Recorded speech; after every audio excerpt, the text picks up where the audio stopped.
Have you ever felt like a stranger in your own mind? Have you ever known, with absolute certainty, the one thing you need to do for your future? Prepare for that crucial meeting. Start that diet. Have that difficult conversation only to find yourself mysteriously drawn to anything and everything else? You watch as your own hands reach for a comforting snack. Your own eyes fixate on another episode of a show you've already seen. It's a quiet, baffling form of self-sabotage. A feeling that the person at the helm of your life isn't always you. It's as if there's a ghost in the machine, a secret director behind the scenes of your own consciousness, making decisions you don't fully understand. What if I told you that this director is real? It is your brain. And it's not a ghost, but a master storyteller. An over-eager film director who has been shaping your reality since the day you were born. Its primary goal isn't to give you the unvarnished, objective truth of the world. Its goal is survival, efficiency, and comfort. And to achieve this, it uses a breathtaking array of special effects, clever editing, and narrative shortcuts. It tells you stories that are just plausible enough to believe, illusions so seamless you mistake them for your life. Today, we are going behind the curtain. We will explore 7 of the most profound ways this inner director deceives you every single day. This isn't about blaming your brain. It's about understanding its script, so that you can finally start writing your own. Let's start with the set design. Imagine you're sitting in a cozy cafe on a chilly afternoon. You order a hot chocolate. The waiter brings it to you in a thick, vibrant orange mug. You take a sip, and it is divineric, decadent, the perfect balance of sweet and bitter. The next day, you return, craving that same experience. But this time your hot chocolate arrives in a plain, sterile-looking white cup. You take a sip, and it's just okay. It seems a little less flavorful, a bit underwhelming. Did the cafe change its recipe overnight? The answer is no. The director simply changed the props.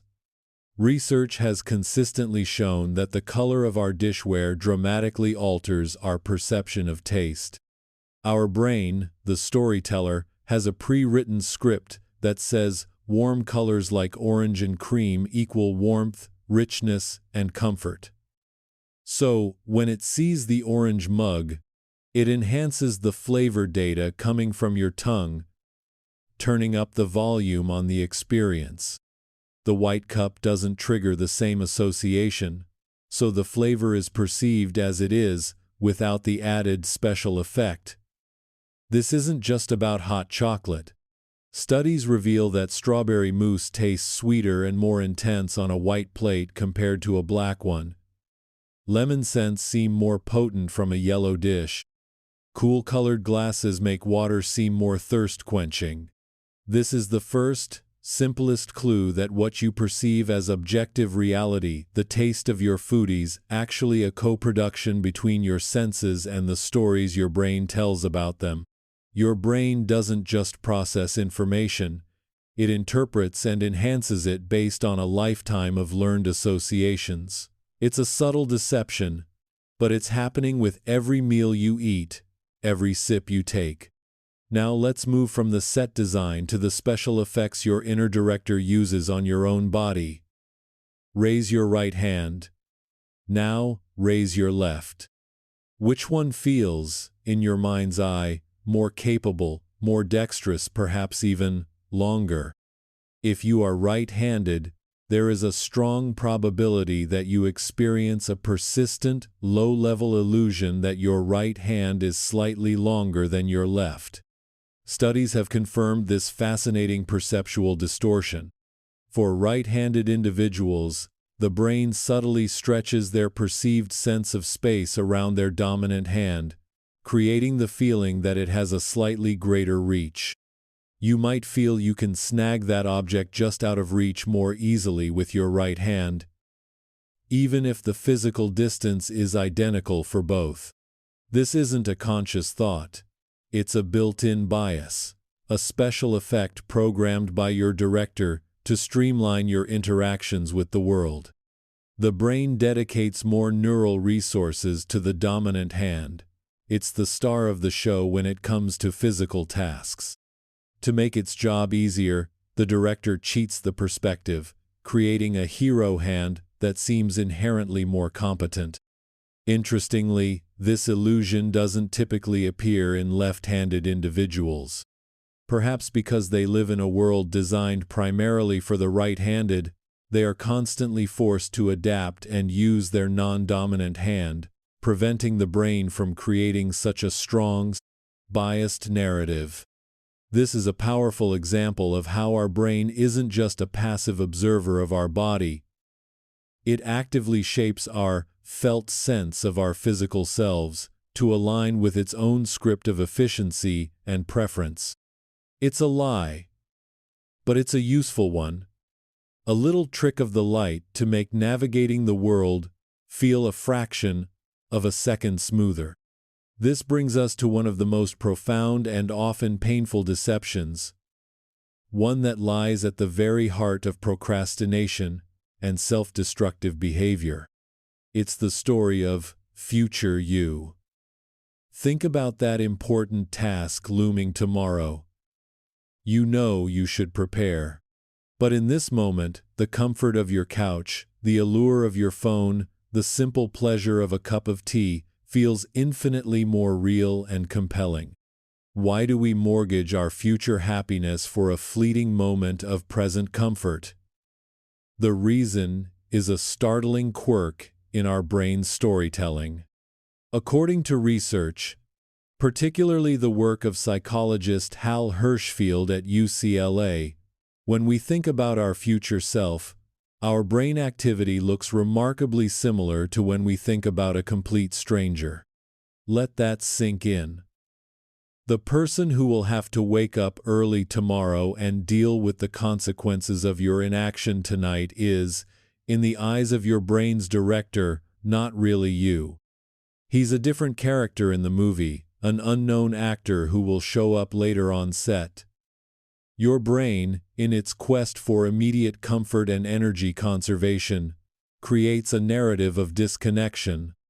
It convinces you that this future you is someone else, someone who is magically more disciplined, more energetic, and better equipped to handle the problems you're creating right now. It's a brilliant, insidious script. It absolves you of present responsibility. That is why people continue unhealthy lifestyles, delay crucial medical treatments, or make ethically questionable choices. Their brain tells them a story where the consequences will be faced by a stranger, not by them. This is the core of the struggle. You are not lazy or broken. You are fighting against a powerful, inbuilt neurological illusion that separates your present self from the person you are destined to become. If this idea of your future self being a stranger is already shedding light on your own patterns, take a moment to subscribe to Mind Decode Explained. Our journey together is about decoding these hidden scripts of the mind, not just to understand them, but to learn how to rewrite them. We explore these intricate landscapes every day, and by joining us, you're taking a conscious step towards becoming the true author of your own story. The director's next trick is even more audacious. It's not just about changing the props or creating subtle special effects. It's about deleting entire scenes from the movie, right before your very eyes, without you ever noticing. Psychologists call this phenomenon change blindness. Imagine you're shown a photograph of a busy street scene for a few seconds. The photo flickers and is shown again, but a single, significant detail has changed. The car has vanished. A building has changed color. chances are you won't spot the difference. Your brain, in its role as an efficiency-obsessed director, has a core rule. Don't waste energy processing information that seems redundant. It assumes the world is a stable place, so when it sees a scene for the second time, it doesn't reanalyze every single detail. It takes a shortcut, pulling up the memory of the first scene and superimposing it on the second, effectively blinding you to the change. A now famous experiment conducted by Daniel Simons and Christopher Chabris illustrates this perfectly. An experimenter stops a pedestrian on a college campus to ask for directions. In the middle of their conversation, two men carrying a large wooden door walk between them, completely obscuring the experimenter for a second or two. During that brief moment, the original experimenter is replaced by a different persona person of a different height, with different hair, and wearing different clothes. The shocking result? The majority of pedestrians didn't notice the switch. They continued their conversation with the new person as if nothing had happened. Their brain's director told them, "This is the same scene, the same character, no need to rescan."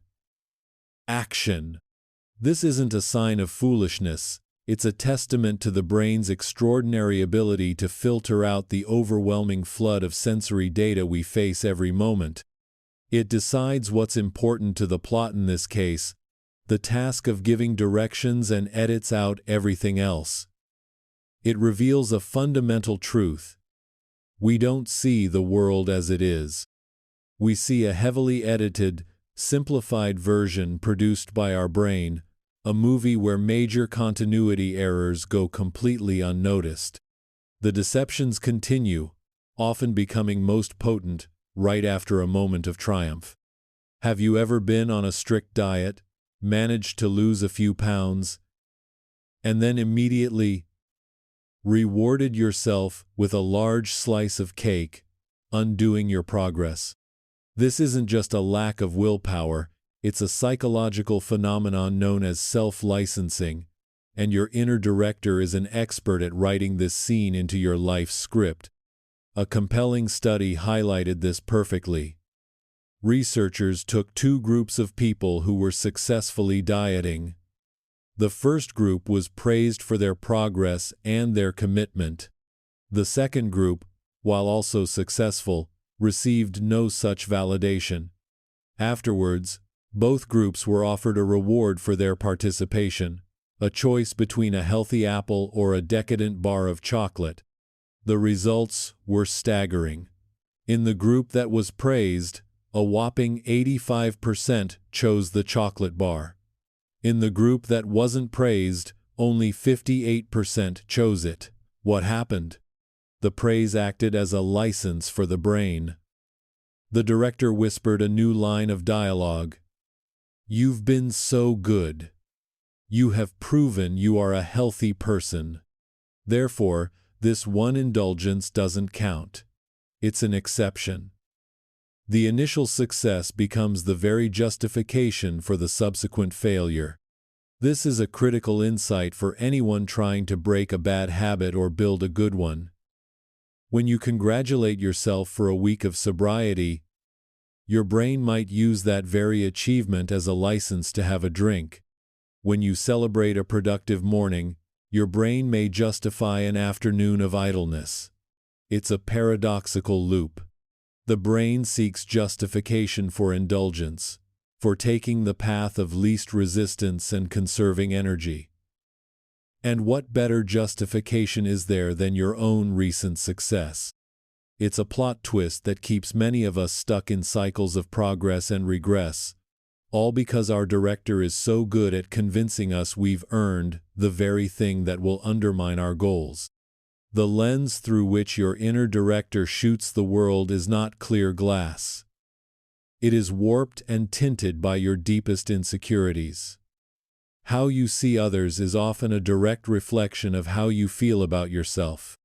Consider this elegant experiment. Participants were shown 3 photographs of a celebrity. One was the original, untouched photo. The second was subtly edited to make the celebrity appear heavier. The third was edited to make them look thinner. The participants' task was simple: identify the real, original photograph. The results were deeply revealing. Participants who were content and secure with their own body weight, regardless of their gender, consistently and easily identified the original photo. However, those who were insecure, who worried they were too overweight, tended to choose the doctored photo that made the celebrity look thinner as the real one.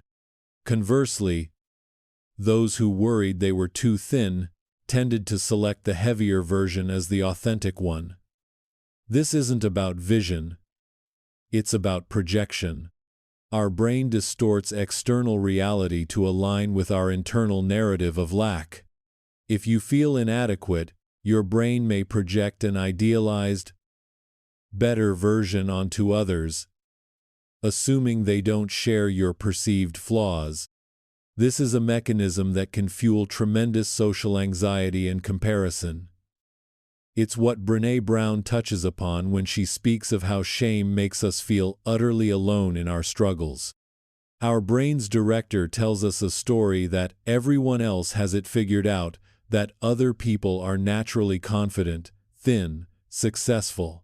It presents this distorted picture as reality, making our own perceived shortcomings feel even more pronounced and isolating.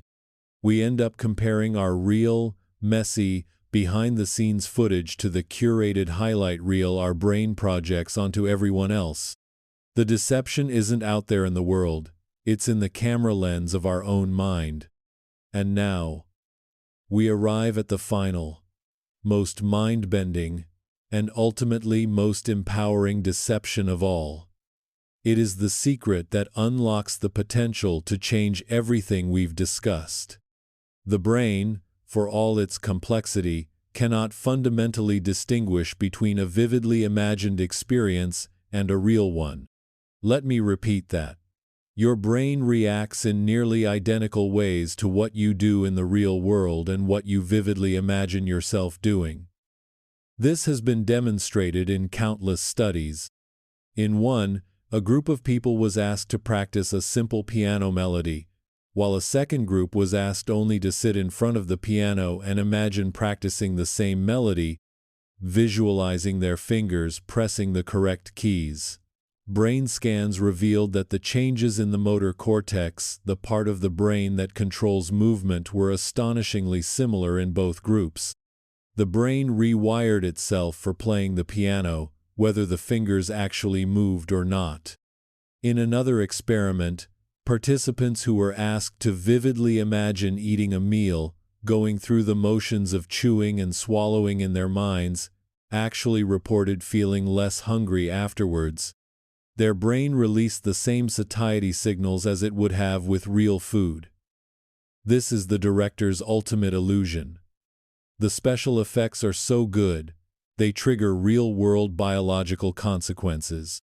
This is why worrying about a future event can produce the same flood of the stress hormone cortisol as living through the actual event. Your body is experiencing a threat that exists only in the movie inside your head. But here lies the profound hope. This is not a one-way street. If imagining something negative creates a negative physical reality, then imagining something positive can create a positive one. When you vividly imagine a joyful event, a moment of success, or a feeling of peace, your brain responds by releasing serotonin, the happiness hormone. You can literally change your body's chemistry and your mood by changing the movie you are playing in your mind. This is the secret key. The director may have been running the show with its old, automatic scripts of fear, efficiency, and deception. But it is also susceptible to a new script. So, where does this leave us? We began this journey feeling like we were at the mercy of a strange, deceptive force within our own skulls.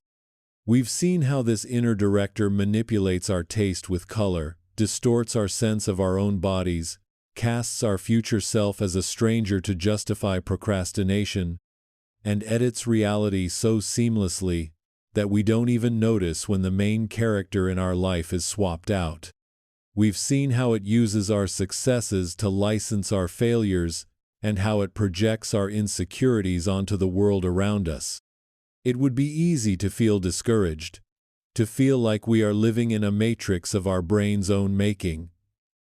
But the final revelation changes the entire narrative. The fact that our brain responds to imagination as if it were reality is not its greatest deception, it is its greatest gift. It means that we are not merely passive actors in this internal movie. We have the power to become the screenwriters. You cannot stop the director from using shortcuts, that is its nature. Change blindness will still happen. The lure of immediate gratification will always be there. But you can start handing it a new script. You can consciously choose the scenes you rehearse in your mind. When you find yourself catastrophizing about the future, you can pause and instead vividly imagine a positive outcome. You can visualize yourself not as a stranger, but as the capable, resilient person who will greet tomorrow with strength.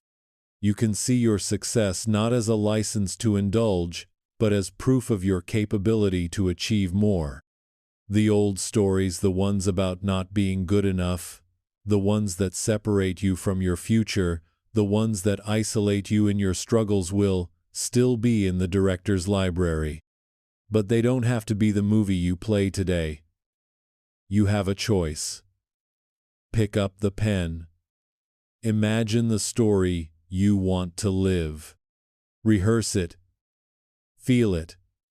And let your brain, the brilliant and powerful storyteller, begin to make it real. You are the author. Start writing.